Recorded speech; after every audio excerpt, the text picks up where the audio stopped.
Go. Hi, I'm Richard Jelsma. I'd like to welcome you to my Algebra II class. Today's topic will be binomial radical expressions. My students have a homework assignment on page 163, 164, green and white workbook, numbers 1 through 44. Okay, idea for today that we need to know is like radicals are radical expressions that have the same root or index and which have the same radicand. I want to remind you the radicand is the expression under the radical. We can only add or subtract like radicals. Know this, you cannot add or subtract any radicals that are unlike. They must have the same index and the same radicand. Example 1, simplify each expression if possible. If you cannot combine the expressions, explain why. So we have 3 times the square root of 5x minus 2 times the square root of 5x. So we have the same index and the same radicand, so 3 minus 2 is 1, square root of 5x.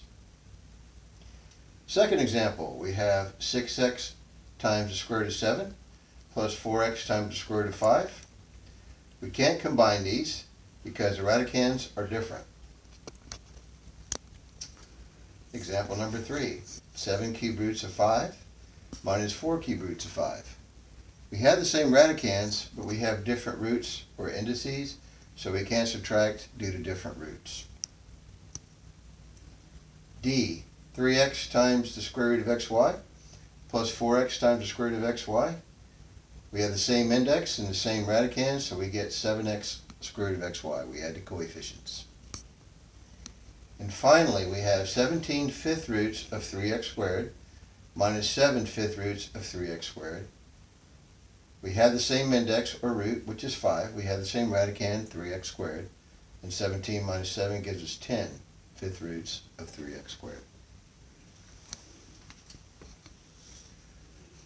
Next part of this lesson. When we have a sum or difference of radical expressions, we must first simplify each expression so we can find all the like radicals. So when I initially look at this problem, square root of 12 plus the square root of 75 minus the square root of 3, we can see that all the radicands are different, so you would think you couldn't combine those terms. But we're going to break them down. And since we have square root, we're going to break them down into factors that are perfect squares. So our 12 becomes 4 times 3. Our 75 becomes 25 times 3. And radical 3 has to stay the way it is because 3 is a prime number. So we take the square root of 4 and we have 2 square roots of 3. Square root of 25, we get 5 times the square root of 3.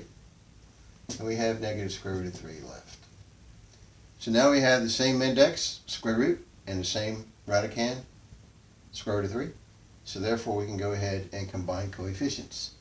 2 square roots of 3 plus 5 square roots of 3 is 7 square roots of 3 minus 1 square root of 3 is 6 square roots of 3. Final answer. Next problem of this type, we have the third root of 250 plus the third root of 54 minus the third root of 16.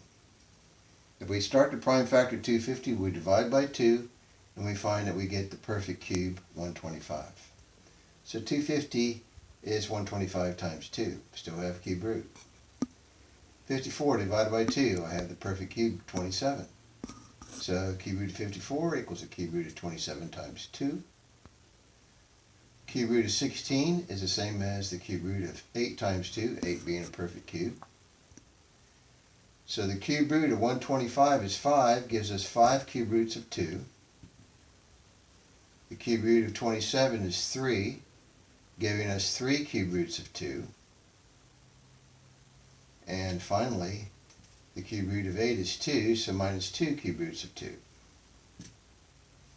Okay, so we have the same index, 3. We have cube root of 2 for each one. So we're going to say 5 plus 3 is 8 cube roots of 2 minus 2, 6 cube roots of 2, final answer. As always, make sure you do not leave off the index. It's wrong without it. Next one, we have the square root of 72 plus the square root of 32 plus the square root of 18.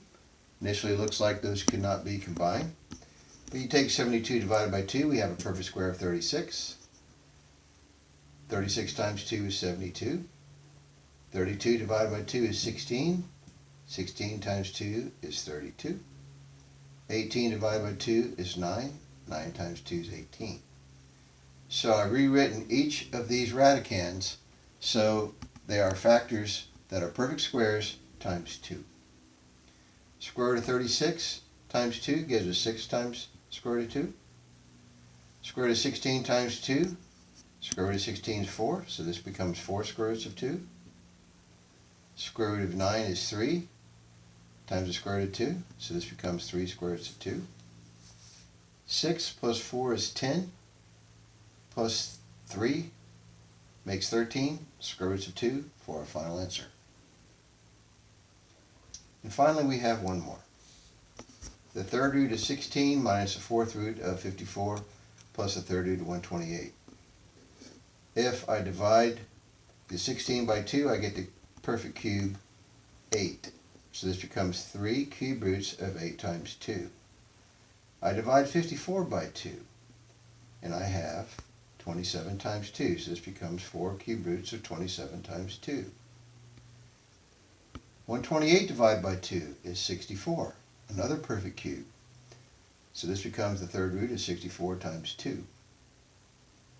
So this equals, okay, the cube root of 8 is 2, so I have 3 times 2 times the cube root of 2. So these two expressions are equal. The next one, the cube root of 27 is 3, so we have 4 times 3 times the cube root of 2. And the cube root of 64 is 4, so this becomes 4 cube roots of 2. So it's our job to simplify. So 3 times 2 is 6 cube roots of 2. 4 times 3 is 12 cube roots of 2 plus 4 cube roots of 2. 6 minus 12 is negative 6 plus 4, negative 2 cube roots of 2. For the last problem type, we're going to learn to multiply binomial radical expressions by FOIL, which we did back when we were factoring. If we have the square root of 3 plus the square root of 5, we cannot distribute that exponent over these two. We have to rewrite the problem, so we have the square root of 3 plus the square root of 5 times itself. Okay, FOIL, F stands for first times first. Square root of 3 times itself gives us a square root of 9, which is 3. Outer times outer, square root of 3 times the square root of 5 is the square root of 15. Plus the square root of 15 gives us 2 square roots of 15. And last times last, the square root of 5 times itself, square root of 25, which is 5. So 3 plus 5 gives us 8, plus 2 square roots of 15 for our final answer. One more of that type.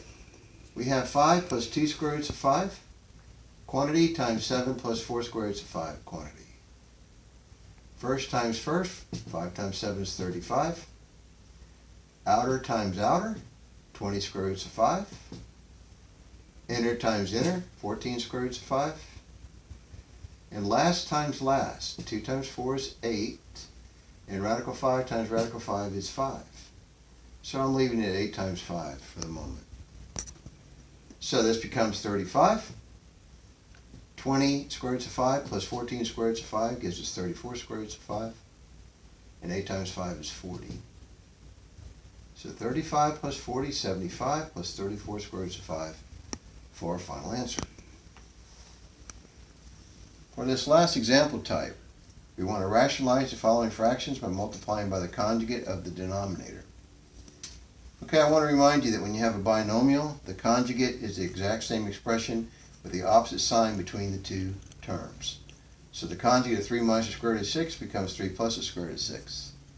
Just like in the last lesson, this has to be a form of 1, so that it makes it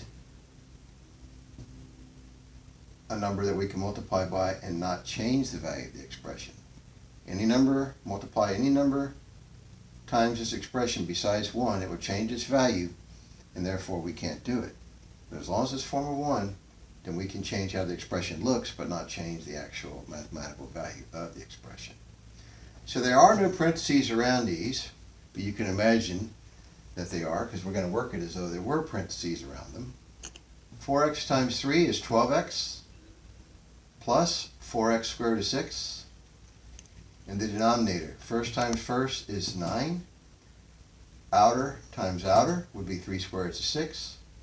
Inner times inner, negative 3 square roots of 6, they add out. Whenever you multiply conjugates together, the middle terms always will add out. And last times last, a negative times a positive would be a negative. And the square root of 6 times the square root of 6 is the square root of 36, which is 6. Okay, we have to simplify. Numerator cannot be simplified, so we're left with 12x plus 4x times the square root of 6 in the top. And 9 minus 6 gives us 3 in our denominator, and our problem's complete. It cannot be simplified further. Okay, so the next one we have 3 square roots of 2 over the square root of 5 minus the square root of 2. Again, we're going to find the conjugate of the denominator, the square root of 5 plus the square root of 2, over itself. So we have 3 times the square root of 10 plus 3, that's on the outside, and the square root of 2 times the square root of 2, square root of 4, which is 2. And our denominator becomes square root of 5 times square root of 5 is the square root of 25, which is 5. The outer plus the inner terms will add out because they are conjugates. And last times last, we have negative times positive is a negative. Square root of 2 times itself is square root of 4, which is 2. So now we're going to factor out a 3 out of the numerator. 3 parentheses square root of 10 plus 2. Our denominator, 5 minus 2 is 3. 3's cancel out. We're left with the square root of 10 plus 2 for our final answer. For our last problem, we have 2 square roots of 7 over the square root of 3 minus the square root of 5. We're going to multiply by the conjugate of the square root of 3 minus the square root of 5, which is the square root of 3 plus the square root of 5. It's got to be over itself, so it's a form of 1.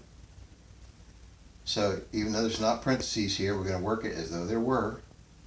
So this becomes 2 square roots of 21 plus 2 square roots of 35. And our denominator, first times first, is 3, and last times last is 5, with a minus in between. In the numerator, we can factor out a 2, so we do so, leaving the square root of 21 plus the square root of 35 in parentheses. In our denominator, we have a negative 2. 2 goes in itself once, 2 goes in negative 2, negative 1 time. So we have the square root of 21 divided by negative 1, which is negative square root of 21. Square root of 35 divided by negative 1 is the negative square root of 35. Okay, I wrote on the website, if you have questions on the first lesson we went over, to email me and make sure I get those by noon tomorrow. And if we have enough of those, I'll make a video and go over those on YouTube for you. Thanks for tuning in.